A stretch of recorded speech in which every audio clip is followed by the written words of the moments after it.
What does your body feel like in zero gravity? What inspires you to become an astronaut? What exercise do you do, and do you sweat in space? Would a yo-yo work in microgravity? So it works.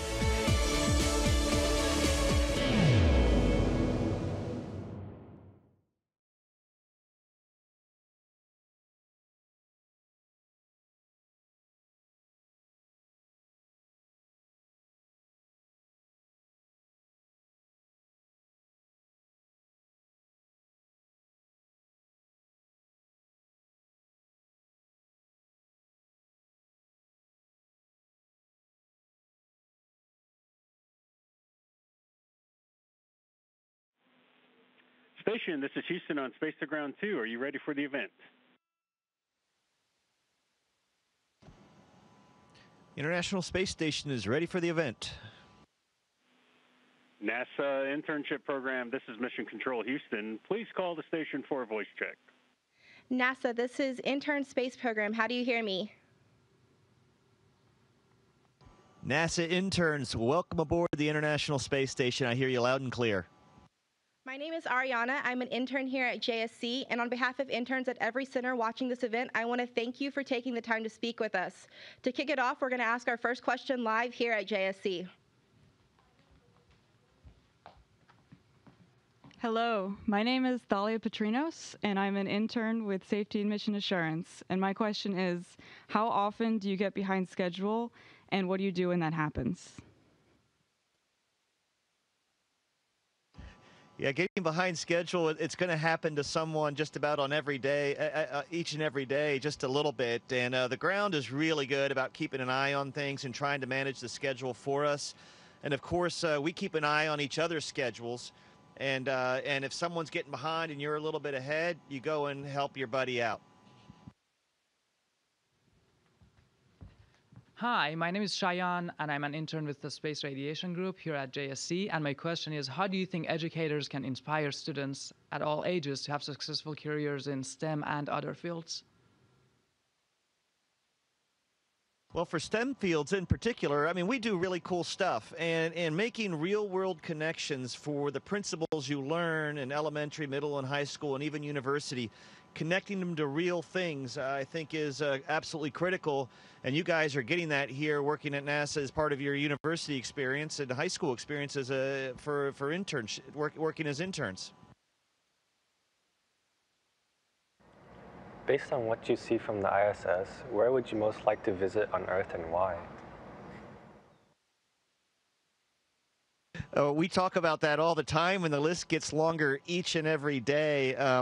I think for me personally, there's some places in South America that I just really want to get to because they look fascinating from up here. Parts of Peru and Chile and southern Argentina look pretty appealing for the mountains and the terrain, and the landscape just looks fascinating. It's beautiful to see from up here, but we live on a beautiful planet. There's a lot of amazing places to go. My name is Mark Knopfs. I work at Armstrong Flight Research Center. My project is working on aerostructure test wing analysis. My question to you is, what is the most elegant piece of engineering on the ISS? It could be a favorite experiment, a hidden function of the spacesuit, or a piece of equipment for life support. Yeah, it's an engineer's dream up here, and everything we have up here is so well machined. It's beautiful hardware. I think for me though, and it's because visibly we see it every day, particularly looking out the cupola, the solar alpha rotary joints and the flex hose rotary couplers that allow these giant solar arrays to track the sun through space like giant paddle wheels.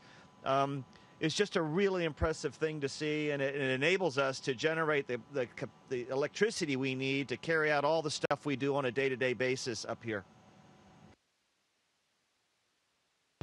Hi ISS, my name is Noah Lubin, and I'm interning at NASA Ames Research Center. I'm a part of the International Interns Program, and I'm coming from Israel. My passion is to promote space science and technology education. What would you recommend NASA interns do after their internship in order to make a space education impact in their community?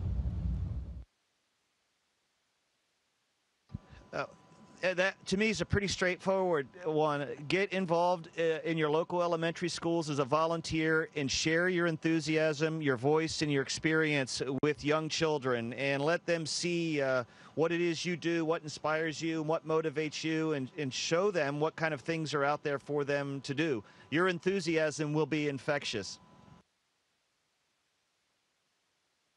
My name is Bernade from NASA Glenn Research Center in Cleveland, Ohio. And the question is, in today's world, what do you think is the most compelling reason to engage in human spaceflight?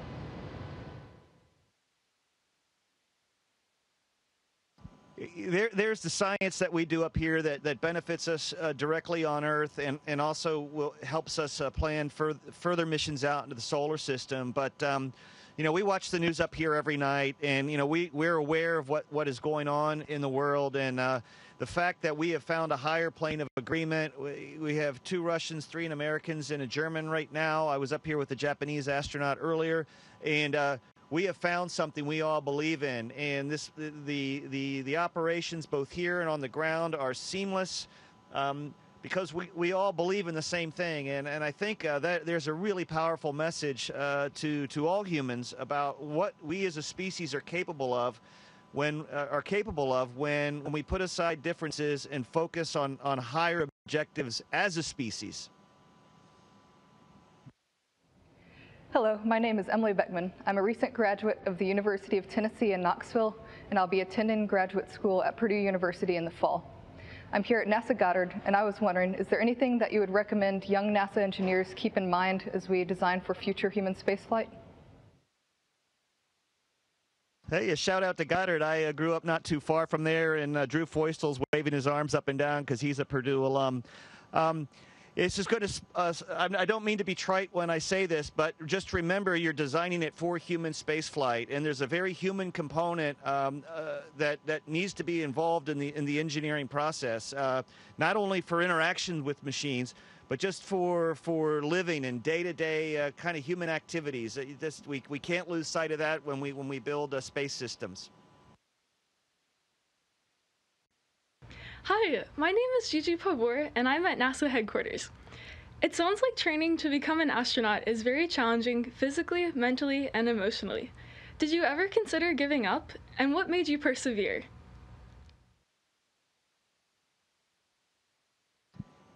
Yeah, you get used to when you're here, you're just going to make mistakes, and there's going to be times where you come up short. And in this profession, it tends to be highlighted, and the opportunities are frequent for making mistakes. I was really fortunate. The folks I came in with were incredibly supportive. We all pulled together.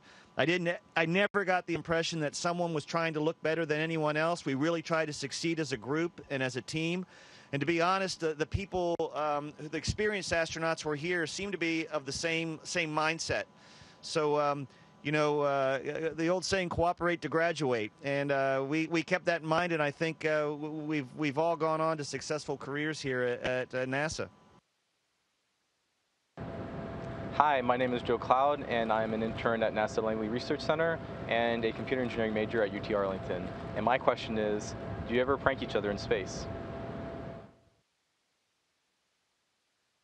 Yeah, we're a long way from home for a long period of time, and we work really hard. And if you don't have a sense of humor up here, it's going to be a long stay, a long 7 months. So, yeah, we definitely take advantage of those opportunities. It's all in good fun, and fortunately, I've been here with people who all like to laugh, and that makes the days very full and very rich. Hi, my name is Dominique, and I am a business intern here at Kennedy Space Center. My question for you is, if you could make one improvement to the design of a new International Space Station, what would it be? Yeah, the next International Space Station, I think I alluded to that earlier. This is a remarkable machine and with incredible capabilities. The human factor in the development of the International Space Station has kind of been added on as we've moved forward. A lot of the ideas weren't really incorporated at the very beginning. We are at a place right now where it's a very comfortable living place, but I think for the next space station, we really need to keep in mind hygiene areas, where hygiene occurs, exercise areas where exercise occurs, dining areas where, like a galley where dining occurs, and then just a crew living area. We have all those components now, but building it into the next plan, I think, is absolutely critical for any space system when we're going out for long stays in space, either in low Earth orbit or in deep space. Hi, my name is Colin Lewin. I go to the University of Arizona, and I'm here at NASA Marshall Space Flight Center. My question is, how different are typical health issues and treatment methods in space from those on Earth? The treatments, it's a great question. The treatments are basically the same, but dealing with microgravity is challenging. Medical equipment's sterile. It requires a lot of individually wrapped items, so anything that was to happen, particularly an emergency, you'd have a mess, an explosive mess really quickly. And something as simple as CPR. When we do CPR up here, we actually put our feet up on the ceiling and would have to put if we were to have to do CPR, the person would be strapped down to a board, and you'd be pushing with your feet to do chest compressions. So the equipment's the same, the training's the same, physiology's basically the same, but dealing with microgravity is always a challenge. I'm Lindsey Grant from Stennis Space Center. Are there any features on Earth that surprised you from space?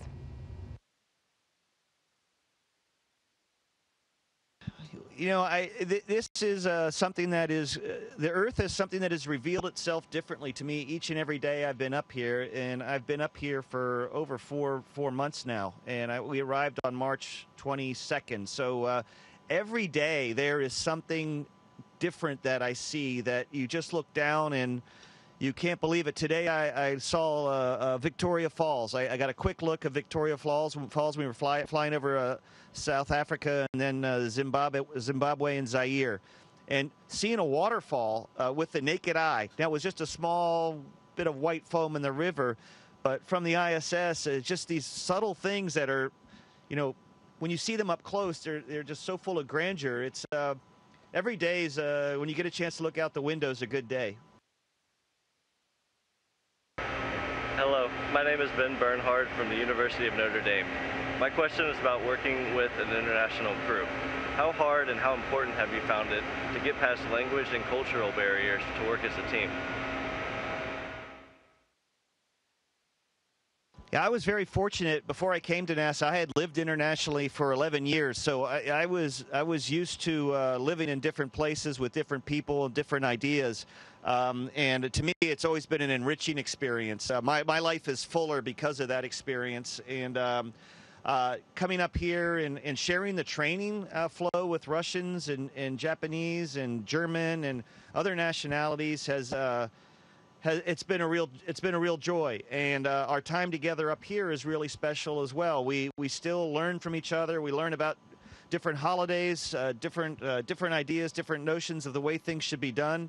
And I think all of us will be better people leaving here because of that experience.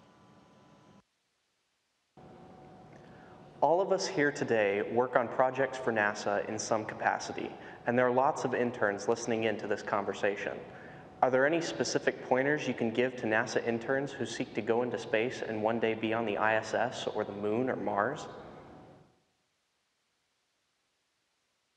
Yeah, don't start digging a tunnel right now. The temptation, I think, in life is to specialize early and just continue to specialize and lose sight of the bigger picture. Most of the people who are up here have done a variety of things, have been and worked with a lot of different people, have a lot of different experiences, because you don't know what you're going to encounter on the space station on a day-to-day basis. And having a lot of tools in your tool belt is a really important thing, and I don't mean real tools, I mean experiences and ideas to draw upon.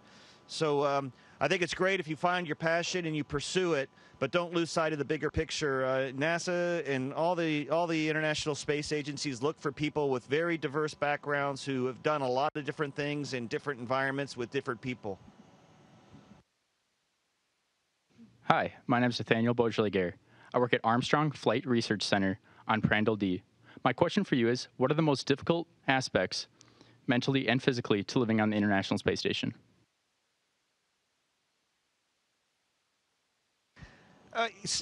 That's a separation from family, I think, is probably one of the most difficult things. NASA, ESA, and the Russian Space Agency, they do a really nice job of keeping us connected, but we're gone for a long time. I left the United States on February 2nd, and I won't get home until early October. So that is definitely the most challenging part. Physically, you're just getting used to your adjustment to microgravity. I'm sitting here looking at Drew, who's working down in the Japanese segment. He would probably say the biggest physical challenge is having to work out and exercise every day. But for all of us, it is a discipline. You 2 hours a day, you're working out, trying to keep in shape for landing, and just trying to keep your body healthy while you're here. Hello, astronauts. My name is Anton Navazu. I'm an intern at Ames Research Center from University of San Diego. What is the main thing that changed in your perspective about our lives on Earth while being in outer space? I don't know how much it changed it, but it certainly reinforced it. You know, you look down on Earth, and then you see it in perspective. You know, we're a lifeboat in adrift in a pretty unforgiving sea, and we're all in it together. I think that that sense of global community, because we live it every day up here, and we look down on it every day as well, as we look down on Earth. Just that sense that you know, we're all one crew on one spaceship, both here and on Earth, and we need to work hard to get along and take care of our spacecrafts. Hi, my name's Natasha Dutchie, and I recently graduated from the College of Idaho, and I'm here located at NASA Goddard. I want to know, what's it like when new astronauts board the ISS, and how do you orient them with their new living and workspaces? It's really fun when Serena arrived because people are just so excited to get here for the first time. They open the hatch and they're just so excited. We've already been up here a couple of months. Of course, we're still excited to be here, but just their enthusiasm is contagious. It reminds you how exciting what you're doing is. And plus, they're just getting used to microgravity, so they're all arms and legs. And really, you know, what you try to do is shepherd's probably the wrong word, but you try to give them, when they ask for advice, you give it to them. You try to help them along gently, and we're fortunate we get to work with some really bright people, and they figure things out pretty quickly.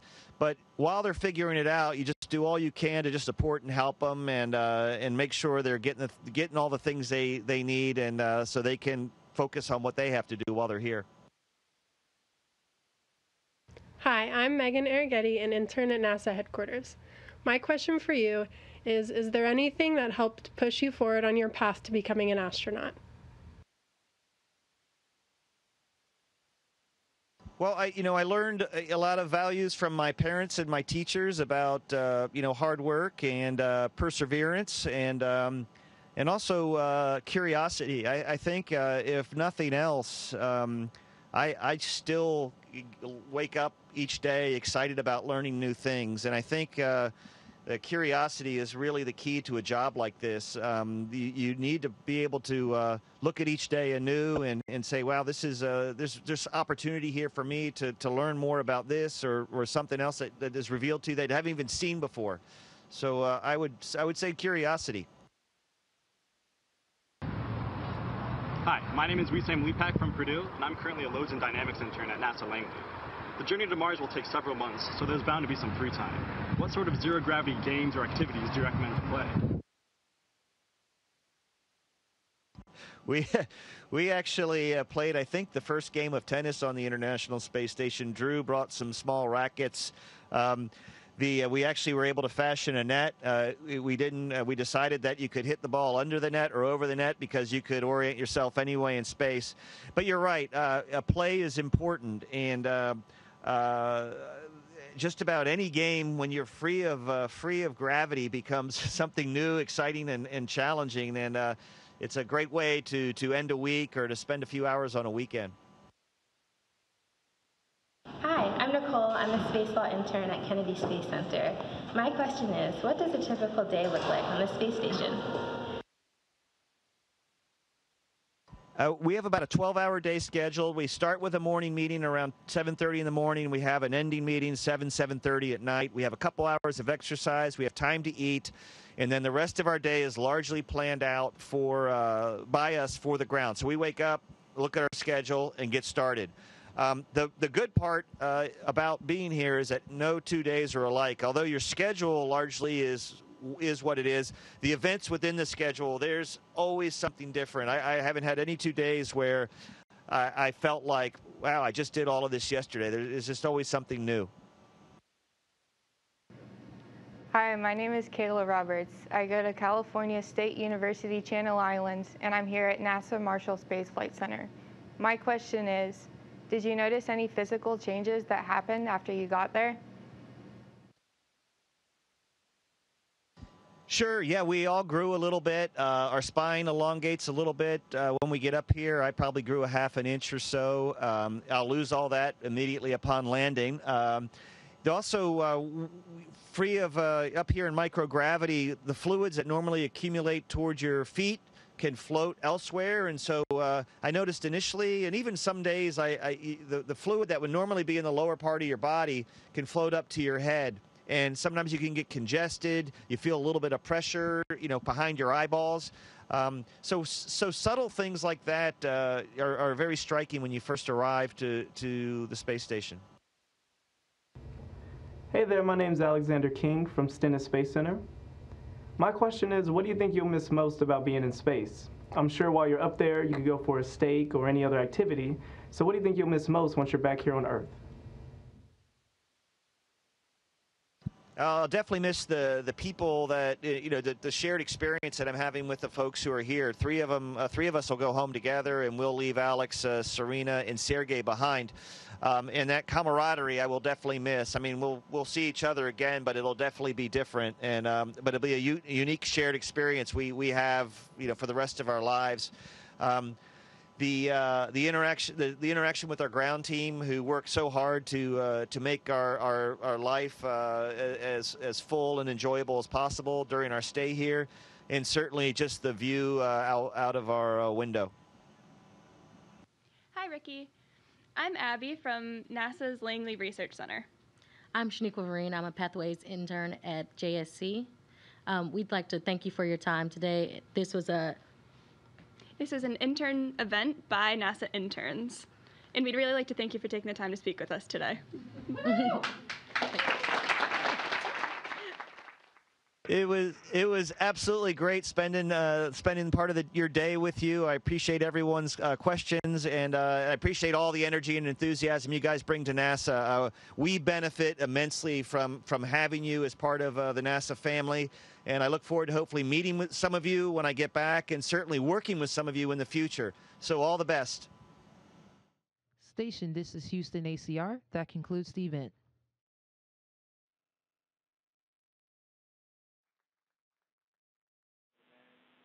All right, thank you to all participants from the NASA Internship Program. Station, we are now resuming operational audio communications. Okay.